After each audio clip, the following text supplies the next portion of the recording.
kematian ibu di Indonesia tergolong masih tinggi. Tercatat 305 per 100.000 kelahiran hidup menurut data Supas tahun 2015. Dari angka kematian ibu tersebut, maka diperkirakan terdapat 15.000 sampai 17.000 kematian ibu per tahunnya di Indonesia.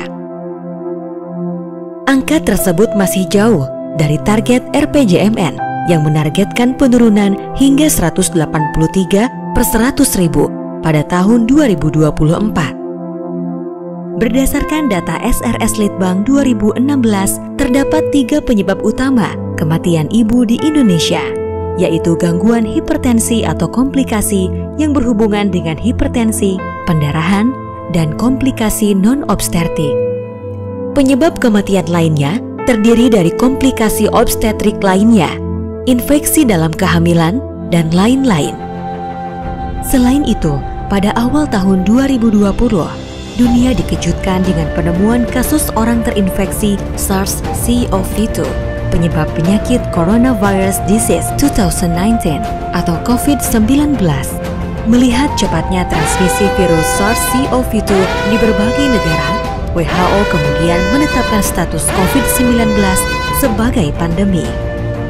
Seiring dengan penetapan status pandemi oleh WHO, maka Presiden Republik Indonesia menetapkan pandemi ini sebagai bencana nasional. Pemerintah segera mengambil langkah-langkah penting untuk memutus mata rantai penularan COVID-19 di Indonesia. Salah satu upaya tegas yang dilakukan adalah dengan penerapan pembatasan sosial berskala besar atau PSBB. Tentunya, penerapan kebijakan PSBB ini berdampak terhadap berbagai sektor, baik formal maupun informal.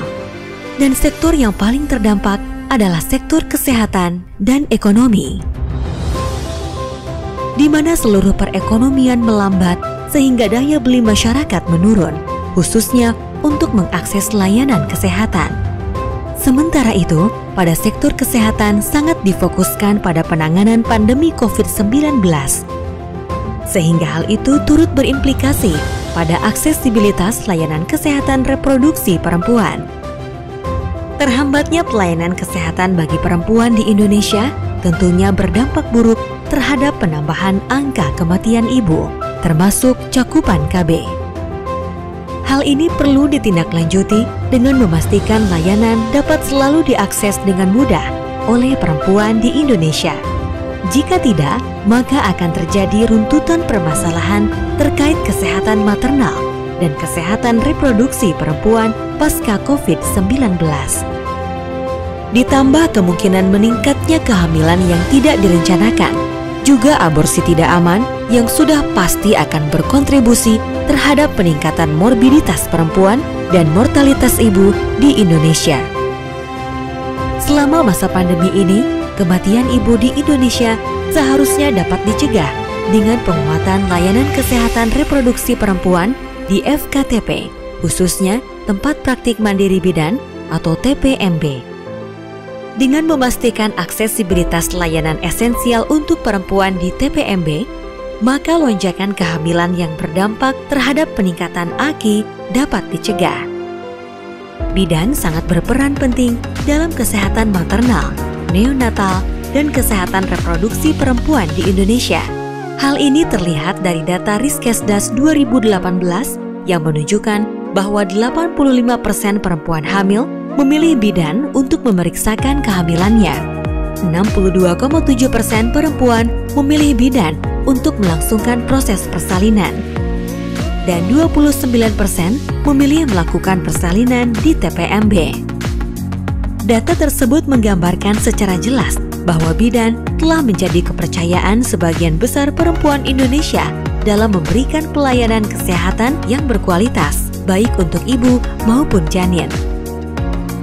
Lewat 40.000 TPMB yang tersebar di seluruh wilayah Indonesia hingga daerah terujung dan perbatasan memiliki peran yang sangat penting untuk memberikan akses kesehatan yang merata bagi seluruh perempuan Indonesia, khususnya di masa pandemi ini.